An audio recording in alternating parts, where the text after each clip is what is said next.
Hello class 10th students. आज के session में हम लोग न्यू चैप्टर स्टार्ट करेंगे जिस चैप्टर का नाम है quadratic equation. Chapter 4 quadratic equation बहुत इंपॉर्टेंट चैप्टर है। नेक्स्ट क्लासेस में भी आपको बहुत काम आने वाला चैप्टर है, इसलिए बहुत ध्यान से पढ़िएगा। बहुत इंपॉर्टेंट टॉपिक है। तो क्वाड्रेटिक इक्वेशन सबसे पहले है क्या, तो वो मैं समझाता हूँ। An equation written in the form of ax² + bx + c equal to 0 is called quadratic equation. इसी को हम लोग क्या बोलते हैं, is called quadratic equation where a does not equal to 0। कोई भी इक्वेशन अगर इस फॉर्म में हो ax² + bx + c equal to 0 is called quadratic equation. अब इसे क्वाड्रेटिक क्यों कहते हैं, because its power is 2। Equation क्यों कहते हैं, क्योंकि इक्वल है, ठीक है, इसलिए इसको क्या बोला जाता है, क्वाड्रेटिक। अगर पावर 3 होती तो क्या बोलते, क्यूबिक। लेकिन आपके कोर्स में सिर्फ क्वाड्रेटिक इक्वेशन है, तो क्वाड्रेटिक इक्वेशन को समझो। तो क्वाड्रेटिक इक्वेशन की स्टैंडर्ड फॉर्म क्वाड्रेटिक इक्वेशन की क्या होती है, ax² + bx + c equal to 0। Means इसी फॉर्म में जो क्वाड्रेटिक इक्वेशंस होती हैं वो लिखी होती है। हाँ, ऐसा हो सकता है कि बस a की वैल्यू 0 नहीं ले सकते। अगर a की वैल्यू 0 लोगे आप तो क्या होगा, 0 × x², हट जाएगा, x² हट जाएगा तो क्वाड्रेटिक नहीं रहेगी। इसलिए a की वैल्यू 0 नहीं हो सकती। किसकी वैल्यू 0 हो सकती है, b को आप अगर 0 कर दोगे तो इस फॉर्म में आ जाएगी, c को 0 कर दोगे तो ये दोनों पॉसिबल है कि 0 हो जाए, लेकिन स्टैंडर्ड फॉर्म इसी को कहा गया। ax² + bx + c equal to 0 form में अगर कोई भी क्वाड्रेटिक इक्वेशन लिखी है तो वो क्वाड्रेटिक है। तो यहाँ मैंने कुछ एग्जांपल्स दिए हैं क्वाड्रेटिक इक्वेशन की। 3x² + 2x + 1 equal to 0। देखो इसकी लार्जेस्ट पावर क्या है, 2। यहाँ 2x² - 1 लार्जेस्ट पावर क्या है, 2। ऐसे भी बोल सकते हैं हम, दूसरी डेफिनेशन क्वाड्रेटिक की हो सकती है, an equation of degree 2। An equation of degree 2 is called quadratic equation. ये आप भी डेफिनेशन आप राइट कर सकते हो, an equation of degree 2 is called quadratic equation. Methods of solving quadratic equation. अब क्वाड्रेटिक इक्वेशन सॉल्व करने के कितने मेथड हैं। फर्स्ट मेथड है फैक्टराइजेशन मेथड और स्प्लिटिंग मिडिल टर्म मेथड। ठीक है, मिडिल टर्म को स्प्लिट करके जो आप लगाते रहते हो, आपको पता है 9th स्टैंडर्ड में भी आपने अभी क्वाड्रेटिक पॉलिनोमियल में भी थोड़ा सा फैक्टराइजेशन पढ़ा था और 9th में भी पढ़ा था, तो वही है। तो स्प्लिटिंग मिडिल टर्म मेथड या फैक्टराइजेशन मेथड। सेकंड मेथड, ये मेथड आप लोगों ने नहीं पढ़े, ये 10th में ही अभी पढ़ रहे हो, अभी मैं करके दिखाऊंगा इनसे क्वेश्चन को। तो ये मेथड का क्या नाम है, method of completing the square. Next method is a quadratic formula. तो ax² + bx + c equal to 0 अगर कोई क्वाड्रेटिक है तो सॉल्व करेंगे तो x की 2 वैल्यूज आएंगी, एक अल्फा बीटा, उन्हीं को हम रूट्स बोलते हैं। जो अल्फा और बीटा आते हैं या सॉल्यूशंस बोलते हैं या क्या बोलते हैं, जीरोस। तो अब डिस्क्रिमिनेंट क्या होता है, डिस्क्रिमिनेंट, स्पेलिंग बहुत लोग गलत लिखते हैं, सही से लिखिएगा, डिस्क्रिमिनेंट।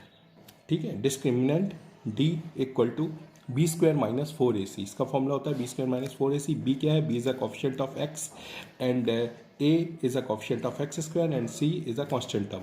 तो इससे ये बनता है डिस्क्रिमिनेंट। डिस्क्रिमिनेंट से ही हम लोग बता कर सकते हैं, बिना क्वाड्रेटिक इक्वेशन सॉल्व करे उसके नेचर के बारे में पता लगा सकते हैं कि किस तरह का नेचर है। ठीक है, तो नेचर मीन्स उसके रूट्स कैसे होंगे, रियल होंगे या नहीं होंगे। फर्स्ट चैप्टर में आपको रियल नंबर्स हमने पढ़ाया था।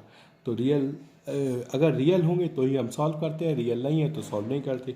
If value of D is less than 0, जैसे डी की वैल्यू 0 से लेस हो जाए, मतलब माइनस में निकलने लगे, तो रूट्स आर नॉट रियल। तो ऐसे केस में हम लोग सॉल्व नहीं करेंगे, सिर्फ लिख देंगे रूट्स आर नॉट रियल। जो रूट्स हैं वो रियल नहीं होंगे। If D is greater than और इक्वल टू 0, 0 हो जाए या 0 से बड़ी हो जाए तो रूट्स कैसे आएंगे, real. Third case, if D is greater than 0, 0 के इक्वल ना हो लेकिन 0 से बड़ा हो, 1 हो, 2 हो, 3 हो, डी की वैल्यू ऐसी आ जाए, तो रूट्स रियल आएंगे और डिस्टिंक्ट आएंगे। डिस्टिंक्ट का मतलब जो x की वैल्यूज निकलेंगी, अल्फा बीटा की वैल्यू निकलेंगी, दोनों अलग अलग निकलेंगी। If d equal to 0 then roots are real and equal. अगर d इक्वल टू 0 है तो क्या होगा, रूट्स रियल होंगे और इक्वल होंगे। Roots are real and equal, मतलब दोनों अल्फा और बीटा की वैल्यू जो आएंगी x की वो कैसी आएंगी, इक्वल। अब क्वाड्रेटिक फॉर्मूला क्या है, इस क्वाड्रेटिक फॉर्मूले की हेल्प से भी आप क्वाड्रेटिक इक्वेशन को सॉल्व कर सकते हो। तो क्वाड्रेटिक फॉर्मूला क्या है, if ax² + bx + c equal to 0 then x equal to -b + √b² - 4ac upon 2a। ये फॉर्मूला है। तो और x equal to -b + b² - 4ac को हम लोग क्या लिख सकते हैं, d अपॉन 2a। तो इस फॉर्मूले की हेल्प से हम लोग क्वाड्रेटिक इक्वेशन को सॉल्व करेंगे। तो एक क्वाड्रेटिक इक्वेशन में सॉल्व करने वाला हूँ, आप देख रहे हो यहाँ क्वाड्रेटिक इक्वेशन है 3x² - 5x + 2 = 0। तो 3 मेथड्स हम लोग अप्लाई करेंगे। पहला मेथड फैक्टराइजेशन मेथड में अप्लाई करने वाला हूँ। तो फर्स्ट मेथड बाई फैक्टराइजेशन और स्प्लिटिंग मिडिल टर्म मेथड।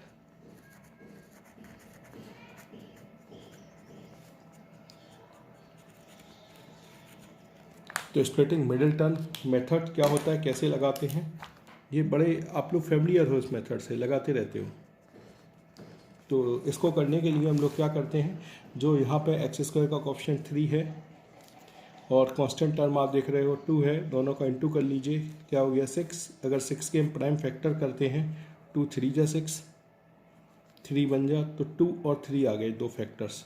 तो 2 और 3 का इंटू करने पे 6 आ रहा है, जबकि यहाँ पे साइन आप देख रहे हो प्लस, तो प्लस करने पे मिडिल टर्म के इक्वल होना चाहिए 5, प्लस करने पे मिडिल टर्म के इक्वल आ रहा है, तो इसका मतलब ये सही है। इन फैक्टर्स को हम लोग ले सकते हैं। तो in place of 5 we write 2 + 3, हम लोग 2 + 3 लिख देंगे।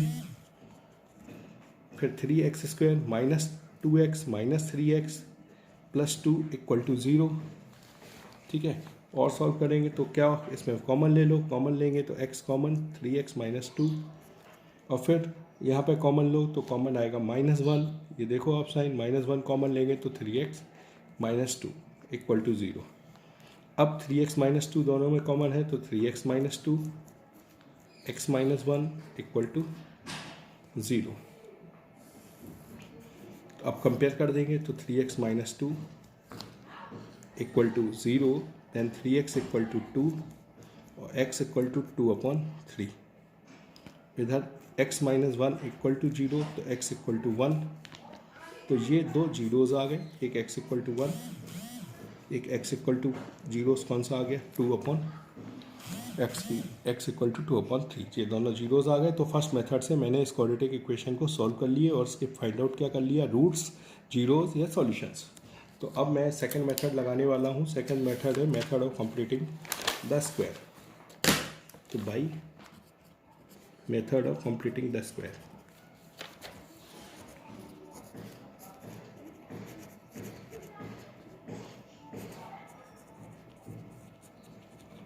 तो सेकंड मेथड मैंने आपको बताया था method of completing the square. इसी इक्वेशन को अब हम इस मेथड से सॉल्व करके देखेंगे और जीरोस फाइंड आउट करेंगे। तो इक्वेशन क्या है, 3x² - 5x + 2 = 0। तो method of completing the square apply करने के लिए फर्स्ट ऑफ ऑल x² के कोएफिशिएंट से डिवाइड कर लेंगे। तो x² का कोएफिशिएंट क्या है 3, तो whole equation is dividing by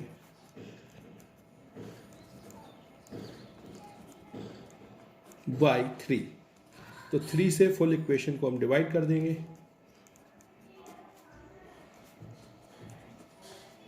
= 0। तो क्या आ गया, x² - 5/3x + 2/3 = 0। फर्स्ट हम लोगों का पहला काम यही रहेगा कि जो भी x² का कोएफिशिएंट है उससे डिवाइड कर लें। अब डिवाइड करने के बाद जो इक्वेशन आ जाती है उसमें x के कोएफिशिएंट को देखेंगे। तो उसमें x का कोएफिशिएंट क्या है, 5/3। इन x² - 5/3x + 2/3 = 0, coefficient of x is 5/3। तो इस 5/3 के हाफ ले लो। तो हाफ अगर इसका मैं लेता हूँ तो हाफ इस 5/3 का क्या हो जाएगा, 5/3 मल्टीप्लाई विथ 1/2। कभी भी किसी का हाफ करना हो किसी फ्रैक्शन का, तो उसमें काय का मल्टीप्लाई कर लो 1/2 का। तो ये क्या आ गया 5/6। 5/6 समझ में आया। x के कोएफिशिएंट का हाफ, 5/3 का हाफ, 5/3 का हाफ, तो 5/3 multiply with 1/2 that is equal to 5/6। तो इसके स्क्वायर को ऐड और सब्ट्रैक्ट करना है। तो adding and subtracting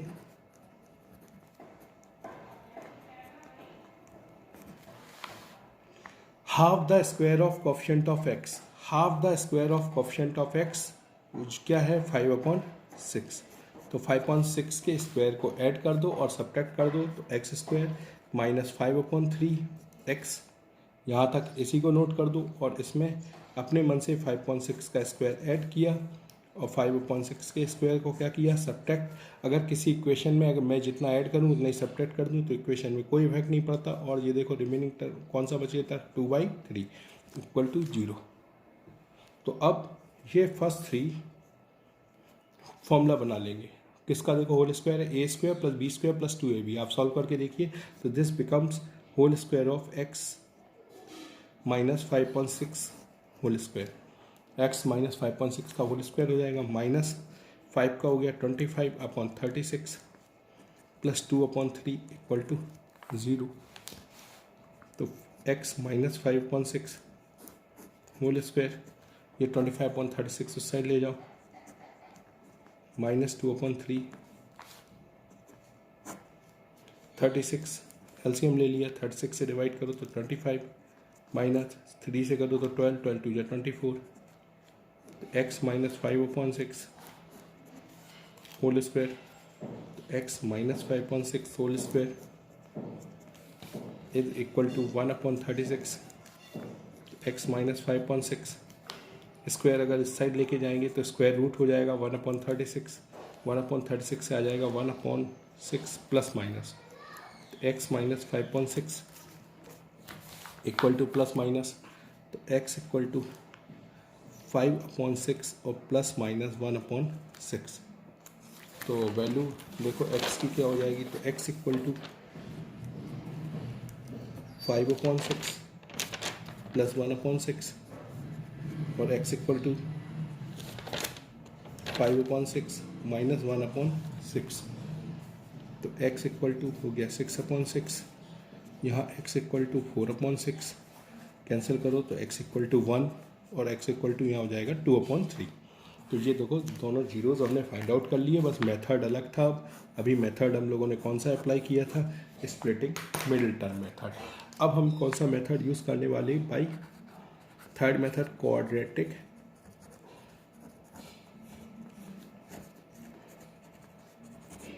formula. Quadratic formula apply मैं करने वाला हूँ। तो क्वाड्रेटिक फार्मूले के लिए फिर से इक्वेशन को, इन्हीं इक्वेशन को राइट कर देता हूँ। तो इक्वेशन मैंने राइट कर दी। इक्वेशन क्या है, 3x² माइनस 5x प्लस 2।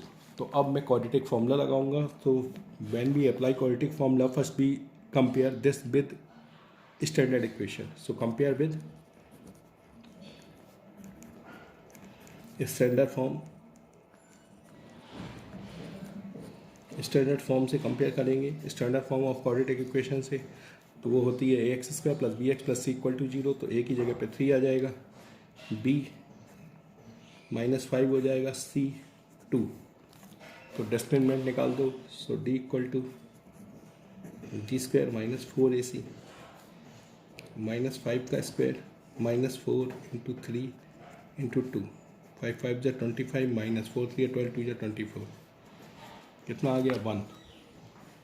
ठीक है, 1 आने के बाद अब मैं क्या करूँगा, अब मैं फॉर्मूला अप्लाई करूँगा बाई क्वाड्रेटिक फार्मूला। तो क्वाड्रेटिक फार्मूला स्टैंडर्ड फॉर्म क्या होती है, माइनस बी प्लस माइनस, मैंने फॉर्मूला आपको शॉर्ट में लिखवाया था, डी लिख लो क्योंकि डी फाइंड आउट कर चुके हैं। पॉइंट टू वे वैल्यू रखेंगे, माइनस वी की वैल्यू पुट करो, -5 है। ये साइन फॉर्मूले में है, ये साइन यहाँ बी की वैल्यू में है, तो आप ऐसे ही लिखें प्लस माइनस √ डी की वैल्यू कितनी निकाली है 1/2 इंटू ए इज़ 3, तो ये हो गया 5 प्लस -1/2 3 जा 6।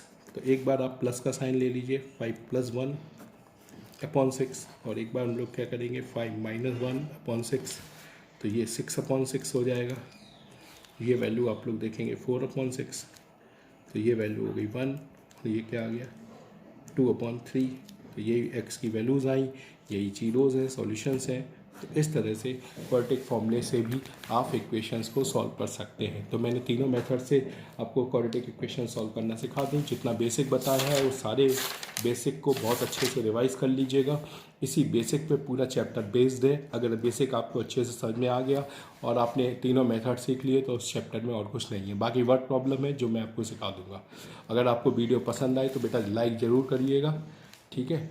तो नेक्स्ट सेशन में हम एक्सरसाइज पोर्शन करेंगे, एक्सरसाइज 4.1 4.2। अगर आपको आ जाए तो आप ट्राई करिएगा, try to solve exercise 4.1। Thank you. Video पसंद आए तो लाइक ज़रूर करिएगा।